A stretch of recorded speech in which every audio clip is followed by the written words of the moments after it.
Moving forward students, short answers discuss करते हैं। Number 1 है आपके पास, what are aliphatic and aromatic carboxylic acids. तो स्टूडेंट्स कार्बोक्सिलिक एसिड एलिफेटिक भी हो सकता है और एरोमेटिक भी हो सकता है, डिपेंडिंग अपॉन के कार्बोक्सिल ग्रुप अल्काइल ग्रुप से अटैच्ड है या एराइल ग्रुप से अटैच्ड है। तो स्टूडेंट्स एलिफेटिक कार्बोक्सिलिक एसिड आप देख सकते हैं, जनरल फार्मूला उसका इस तरह से RCOOH। देन स्टूडेंट्स आपके पास एरोमेटिक कार्बोक्सिलिक एसिड है जिसमें एराइल ग्रुप अटैच्ड है आपके कार्बोक्सिलिक एसिड फंक्शन ग्रुप के साथ। स्टूडेंट्स आप इसमें एक बात याद रखेंगे कि जब मैं एराइल ग्रुप की बात कर रही हूँ, आई मीन कि कोई भी रिंग स्ट्रक्चर अटैच्ड है with that of carboxylic acid group.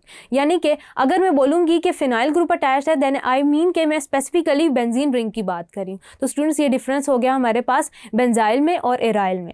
Then students आगे चलते हैं, what is the use of esters. जैसे कि स्टूडेंट्स हमने पहले भी डिस्कस किया, एस्टर्स को और हम बाकी कार्बोक्सिलिक एसिड डेरिवेटिव्स को बहुत सारी जगहों पे इस्तेमाल करते हैं, लेकिन पर्टिकुलरली एस्टर्स को हम यूज़ कर रहे होते हैं आर्टिफिशियल फ्लेवर्स के अंदर, परफ्यूम्स और कॉस्मेटिक्स के अंदर, पेंट्स और वार्निशेस के अंदर। देन स्टूडेंट्स हम पॉलिएस्टर इससे बनाते हैं प्लास्टिक्स के अंदर।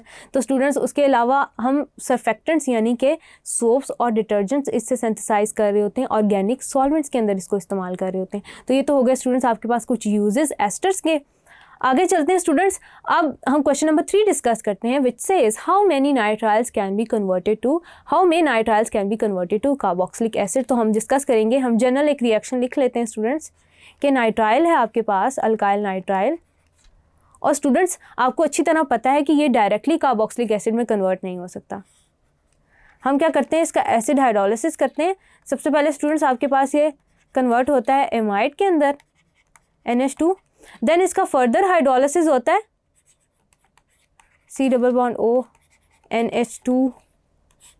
तो स्टूडेंट्स ये फिर कन्वर्ट होता है आपके पास कार्बोक्सिलिक एसिड में। स्टूडेंट्स ये तो हो गए शॉर्ट आंसर्स, आगे हम डिस्कस करते हैं long answers one by one. Thank you.